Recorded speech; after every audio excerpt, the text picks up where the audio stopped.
Hello, and welcome to this life transforming masterclass. My name is Fidelis. I'm really excited that you came back. This is lesson number 2. Research shows that only 5% of the people that purchase online courses actually finish them. In the last lesson, we pretty much looked at where we were and we got the physical representation of where we each were and had an idea of where we need to go or where we need to be, referencing to the Maslow's hierarchy of needs. And during this lesson, we're actually going to look at the process of becoming that which you want to be, because it's all about you. So with this, I actually want you to look at life as a movie. But in this case, you are the director, you write the script, and you are the main character of this movie. And so that means each day you wake up, it's a new episode. What you do with it determines what the next episode is going to be. And how upsetting, how annoying would it be if I came today and talked about things that I talked about in the last lesson? I'm sure you wouldn't appreciate that. So why are you living your life today regretting your past? That's not fair to you. You have a new day, a new episode, to do that which you would like to do. And there's always a step that you can take, however small. There's always a step that you can take. An example, if you want to learn something, first step is sign up for a course or look up for free training on YouTube. Make that little step. And if life is a movie, what is it about? It all comes down to values, your own values.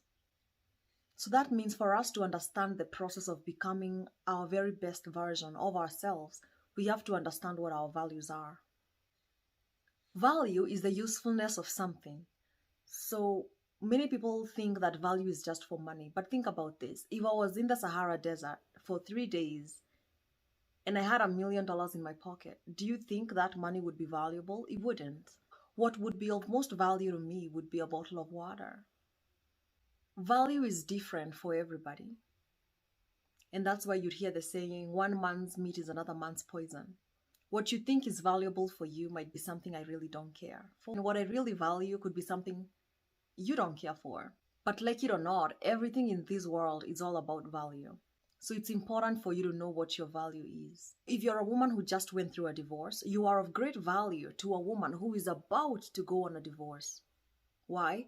Because you've been through it before. You are in a position to guide someone to go through it. And so just like that, our worst situations can be turned into the best opportunities. Only if we are present and conscious about it. Your relationship with your spouse is actually based on value. The question is, what value? What value do they have that you want? And what value do you have that they want? And that should be discussed at the beginning of any relationship. It will be different for everybody based on where they're at in life. There was a time when having a boyfriend was exciting because, hey, if it's my birthday, I'll have someone to buy me flowers, cake, presents, But over time, I know that I can provide all these things for myself anytime I want. And so that has changed to, if I'm looking for a boyfriend, looking for someone who has enough time to connect, to understand, to grow. And so this means that what I valued at the beginning of my amateur relationships is not what I value now. And to be honest, that's how it's supposed to be, because you're supposed to be growing. Well, that also means that someone cannot use money to control me. You see, experience teaches us what is of value and what is not, because experience is the best teacher. But then again, you can also learn from someone who's experienced enough, so you don't have to go through the same lessons in real life, because that's like a hard knock kind of school. If you like to have it easy, then it's easier to learn than to go through situations. So an example, if you went out drinking and then came to work drunk and your supervisor found out that you were drunk and so you lost that job. Losing that job meant you do not have enough income. Lack of income means that you cannot pay for your basic needs. Lack of your basic needs turns around and makes you very sad, depressed, probably mean to other people. Well, then the lesson there was, next time you have a good job, don't take it for granted. And next time you want to drink, make sure your drinking is not affecting things that are a foundation in your life, such as a job, a source of income. But experience takes time. And the time that I'm talking about is not a foreign kind of, it's the time that's right now. What you're doing with your time right now determines what your future will look like. And remember, by the time you get to your future, it will now be the present moment. Just like today was the future of yesterday. What you're doing with your time at any moment actually determines how far you will go in life. The goal is to accumulate so much experience, because as we get older, that means we've been here more time than others. That means you've had more opportunities to learn things than those that are not your age. Ideally, time, age should go hand in hand with wisdom. But is this always the case? No. So an example to help you kind of start managing your time and taking it away from things that steal your time, such as worry. Worrying is being concerned about something that you probably don't have any control over. And so ask yourself, what am I worried about? What am I worrying about? Answer it. What are you worrying about? Is it something that you can change? If the answer is no, then there's no point worrying about it. How about you focus on things that you can change and leave that one for now?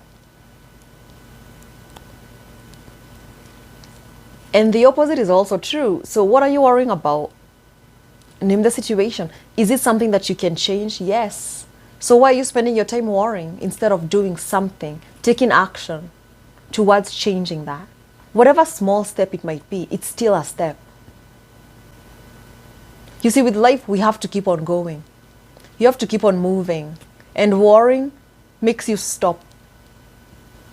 Stop and feel sad and feel sorry and all those emotions, but you're stopped. You're not doing anything else you're not doing anything else with your energy.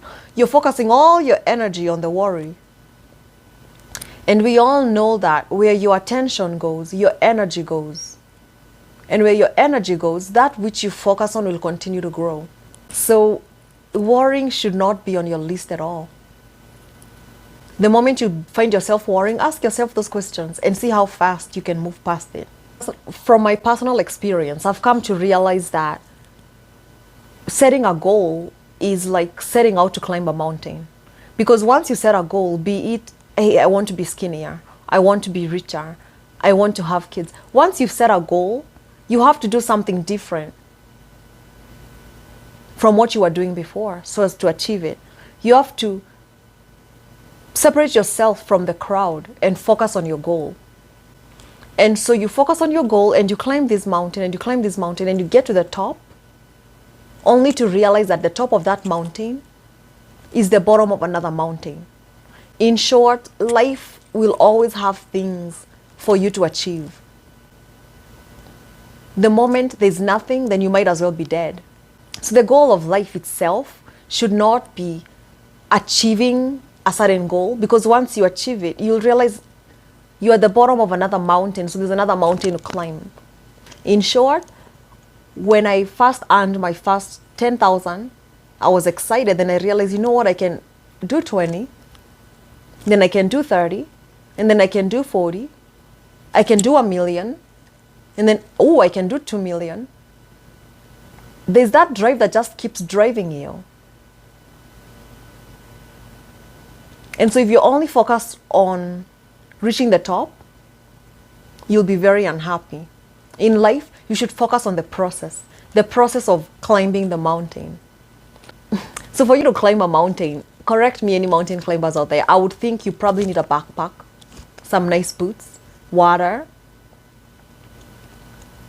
And so if I wake up today and I decide I want to buy pink boots for my mountain, I want to buy pink climbing boots, and someone else decides to buy green climbing boots, the color does not matter as long as it fits right. And so it would be unfair for me to come to my friend and be, hey, how dare you buy green boots? You know, I think pink is the best way to go. No, that's a personal preference. What matters is it comfortable? Can it last the entire hike? And so these boots, these bags, this mountain climbing gear, what can we relate it to? We can relate it to your values. So examples of values would be like respect. You know, it doesn't matter where I am right now, but I know where I want to be. But in the process of getting there, I will not disrespect another. I will treat people the way I want to be treated. I will remain authentic to myself. I will not lose myself in an effort to fit in by doing what other people are doing. Those are the values that you maintain. True to yourself. Now, wearing boots is making sure you have values, but wearing boots that don't fit is having values, but then focusing on the negative, focusing on worrying, focusing on being depressed, focusing on being anxious. First of all, you know, depression in itself is a regret of the past. Something happened in the past, you had no control over it, and so you regret it so much, you give it part of your energy. And because it's part of your energy in the current moment, that means that's all you're thinking about, that's all you're focusing on. So that continues to grow bigger and bigger and bigger into a mountain of itself. And you continue to shrink smaller and smaller and smaller. And so you continue to convince yourself that you cannot get over it. And nobody else will come out of nowhere and convince you otherwise. Because remember, it's your movie. You write the script, you're the director, and you're the main character. So if you haven't mastered the art of writing your own script, directing your own movie, then your character is going to be very sad, very anxious, ever broke, ever complaining. And sometimes when we are met with such, because life happens to anyone. It does not matter how much money you have, where you're from, what you've done, how good you are. Life happens to anyone. And when life happens to you, the first shock, boom, it happened. Okay, I accept that it happened to me. I can be sad about it, but I'll not allow that sadness to turn into depression. How do I go about this? I shift perspective. Shifting perspective looks like this. So I'm here as Fidelis, today being May 4th. May the 4th be with you. And then there is Fidelis that's in the future, a year from now. When I put down my visions on my vision board for the year, it's because I'm communicating with my future self, telling me this is where I want to be. This is where you are and this is where I want to be. So separate those two. So there is the present Fidelis and the future Fidelis. And so whenever you're hit with such situations, you have to ask yourself, what can I do that my future self will appreciate me for? Let me give you a solid example. I moved out of my parents' house at the age of 16. I was living in America as an adult at the age of 16. And between the age of 16 and 21, I put in a lot of effort. I did a lot of things against all odds. I was able to put myself to school. I was able to support my family financially. We were going through a really difficult time. I was able to do so much for the present life that was happening then, while not forgetting my future self. I took myself to school. Fast forward to this timeline, you know, being May 4th today, I look back and I'm very proud of my past self. I'm very proud of that young girl who listened to me, because I had a vision. I had a goal in mind. And despite all the situations that were not aligned then, she still somehow managed to push through it, go to school, and it is because of that education that now I travel across continents to go and provide the value that I got through my schooling and get paid for it. If that 17-year-old girl, that 18-year-old girl, 19-year-old girl, 20-year-old girl, if that girl had decided to give in to the instant gratification of, hey, let's go party, let's go get drunk, let's go have sex, let's go do all these crazy things. America is crazy, by the way. If I had accepted that, I would have been very satisfied then. But right now in this timeline, I would be very sad, because that means I would not have the education to back me up. Does that make sense? So what I'm trying to tell you is learn to shift perspectives. Separate your current self with the future self of where you want to be, and then work towards that. Focus on that. Have that tunnel vision. Focus exactly on that which you need. The rest is unnecessary noise. Just focus on it. Do it. And when the time is right, you start to reap the fruits of your labor. This is what I call having a relationship with yourself. It's very important to have a relationship with yourself. And sometimes having this relationship with yourself kind of brings to your attention the fact that, oh my God, I am not where I would like to be. I am not at my max potential right now. I can do better. And then you create a master plan of how you're going to move from where you are to where you would like to be. And the steps sometimes are very simple. Simply going to a college and asking about the fees is a step, because at least now you have a number in mind. Going on YouTube and Googling how to, whatever it is you want to learn, how to, type it out. Watching the first video, it's a first step. And then God, we are in this connected era where you can learn anything and everything from the comfort of your own house. So ask yourself, what can you do now that your future self will appreciate?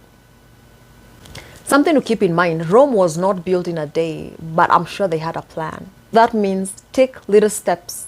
It could be towards bettering yourself or towards letting go of certain habits.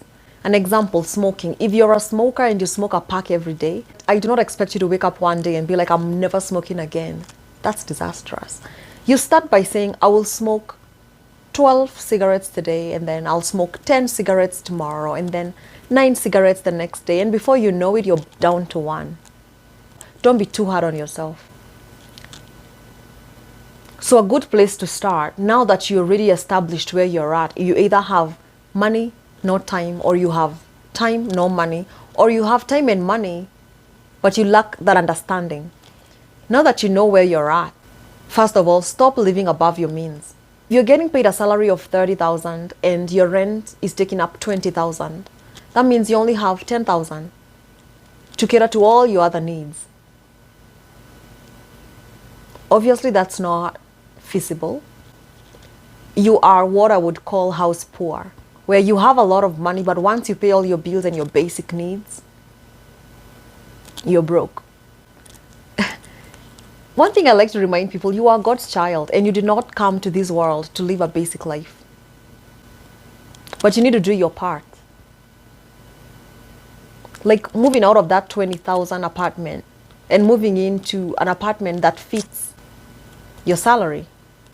And with that said, I'll attach a link to the bottom of this video so that you can take a look at that again, because I got a lot of questions last time in regards to what I said about finances. So I will make sure to write it down and you can have access to it. So stand up for yourself and do what's working for you, no matter what people will say. Think about it. Oh yeah, she used to live in a 2-bedroom apartment, now she's in a studio apartment. So what? And the comeback there is, so what? I have a goal. And only I know what my goal is. I haven't shared it with you. So you talk, but my life moves on. That's still something I really struggle with, trying to understand why people care so much what people say about them. So secondly, start living as though you will die in the next 60 seconds. Hold up. First of all, death is not a bad thing. It's a renewal. It's a rebirth. So thinking that your life here on earth will end in the next 60 seconds allows you to only focus on what's important. To be honest, people who have gone through near-death experiences come back and they're never the same. They change their life drastically because that near-death experience, as they say, your whole life flashes in front of you, kind of clears up the fog. It gives you that clarity of thought. And no, I'm not encouraging anyone to attempt to die. I have to say that for legal purposes. And it's as simple as this. If I'm walking in the market and someone comes and probably pushes me, and I turn around and I'm like, oh my God, before I react, I take a deep breath. And almost automatically, and I put the lenses of, hey, will this matter in 5 years? Nope. All right, I'm not putting my energy in it, sorry. So what, your coworker said something about you and now you're really upset, but are you really at work to make friends, or are you really at work as a stepping stone towards your best potential? That's the difference. And so when the coworker comes and says something and I'm about to react, I take a deep breath again. Nope, it's just my coworker. And honest to God, they don't pay me. My boss pays me, so okay. It's not important. It's that simple. And this is just a physical representation, okay? With time, it comes naturally. And so you'll hear someone say, my God, Fidelis, you're so calm. And I'm like, what other option is there? Life is already chaotic, and I am not going to participate in that chaos willingly. So back to the values. To know what you value, you have to ask yourself, what does this mean to me? An example, a relationship. So for me, a relationship means being able to connect with someone, having someone understand me and me understand them, and learning from that understanding. So I really value connection. And so if I was to meet someone new and they're too busy working, they don't have time for me, it's not something I value. Sorry, I'm walking away because, hey, in a relationship, you need to create time for us. Another example, I love money, but what does money mean to me? Money means freedom. Freedom to be able to access whatever it is I need, because you kind of have that transaction. I give you money, you give me this. I give you money, you give me this. And so yes, money for me means freedom. And so that means I really treasure my freedom. So I value freedom. And because I value freedom as a person, that's my goal in everything. I want to be able to live in my own house. I want to be able to grow my own food. I want to be able to run my own business. I want to be able to handle my own time my way. I want to be able to raise my kids my way. And so it's a good practice for you to sit down today and figure out, what do you actually value? Write down all the things that make you so happy in life. And then ask yourself, what does this mean to me? What does it translate to? Because that translation is your core value. But remember, what you value doing and what you're actually doing needs to match.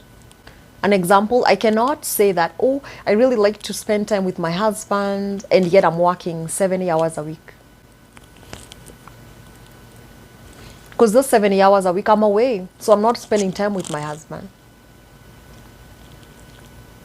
So then it would be about time for me to see, hey, is there a way that we can have the same day off? Or better yet, is there a job that I can get that would allow me to work remotely, therefore giving me more time with my husband, because I value spending time with my husband? And while you're trying to figure out what your values are, you need to remember that society kind of labels values as right or wrong, bad or good. And an example, having multiple wives to a certain society is acceptable, and it's good. Having multiple wives to another society is not acceptable, and it's not good. So the lesson here being, do not try to match yourself to any society. Your values are yours. Yours as a person, as an individual. And sometimes it's important to step away from society, because guess what? Your personal values may contradict with the values that your society has for you. You have to be willing to stand by your values, regardless of what society tells you, what your church tells you, what your mother tells you. And so remember the mountain I was talking about, where you climb one mountain, you get to the top, you find it's the bottom of another mountain. When you set the goal, let's say it's to get 4 million. So when you get to the top of that mountain and you realize, oh yeah, I got my 4 million, but hey, now that I have 4 million, maybe I want to go for 8 million, okay? What determines whether you get that 8 million happily is your values. Because your values sort of keep your heart in a good place. It's a good measuring stick of how well you're doing as a human being. For many people, being conscious is something that they need to practice because many of us have been running our lives using our subconscious mind. And when you're faced with a new situation, a difficult situation, your subconscious mind always wants you to choose that which is safe and comfortable for you. And what is safe and comfortable can actually not propel you to where you want to be. If you want to be at your maximum potential, you have to be willing to let go of that comfort and that safety. Think about it. You can't really sail if you're not willing to let go of the shoreline. You have to be willing to forget that there's a beach out there and just sail your way out to your true destiny. And so when you're sailing in this specific ship and people send waves at you, waves would come in the form of rejection, betrayal. In the past, I would have allowed it to rock my boat. Oh no, this person rejected me. How dare they? I'm so sad. I don't feel like I'm valued. I don't feel like I'm of value, blah, blah, blah. And that's like a bottomless hole. But now I'm like, oh, really? So you don't want me in your life? Thank you. Thank you for clearing the space for someone else to come in. In this instance, when something like that happens and it is connected to another person, it's very important for you to take a pen and a paper and write it down. And it would sound like this, okay?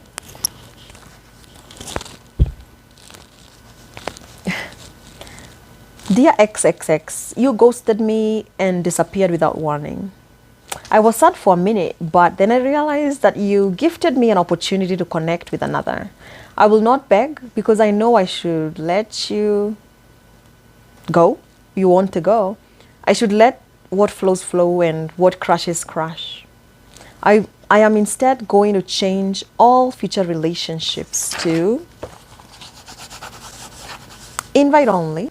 It's either going to be mutually beneficial or not. If I have to question what side you're on, obviously you're not on my side.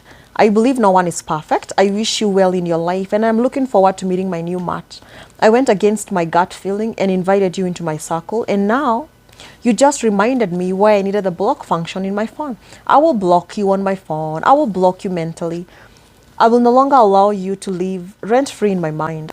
I have changed the password and you no longer have a VIP access to my life. This relationship has taught me what I should value, such as time. The most important thing that I can give anyone is my time. And I don't think in 2022 we should be wasting each other's time. I see right through your BS promises. Love, Fidelis. Take that paper, light a candle, burn the paper, and watch the smoke go up, and that's it. Don't spend more than 5 minutes on something that's not going to be important to you in 5 years. But have you ever wondered what happens to the people who go through situations like this and don't learn? Where someone rejects you and you just outright feel destroyed, you feel broken, you feel left out, you feel like the world is against you, and so you start complaining. There you go, they're called complainers. You'll find them always complaining about something, always shifting blame to something else, always never acknowledging the role they played in any situation. And in my life, I only have the patience to listen to complaints once. The second time you bring that issue to my attention, I am looking to see if you're doing something about it. And if you are not, I will simply call you out for it. You're seeking attention for this issue. You're not doing anything consciously to make this issue any better. And I am a huge believer that where I put my attention is where my energy goes. And where my energy goes, then that will grow. And I don't want that to grow anymore. So I'm not going to listen and let whatever is crashing crash at this point, because you know what? my life, my role, my movie, and I'm the player. And I will not stop. I will not stop playing my best roles so as to support you. I'm not a supporting character. I am a main character in my life. And that is what I want to leave with you today. Where are you playing a supporting character and where are you the main actor? What are your values? Do you need to readjust them? As usual, if you have any questions, please feel free to text me directly, email me, and let me know how this is going.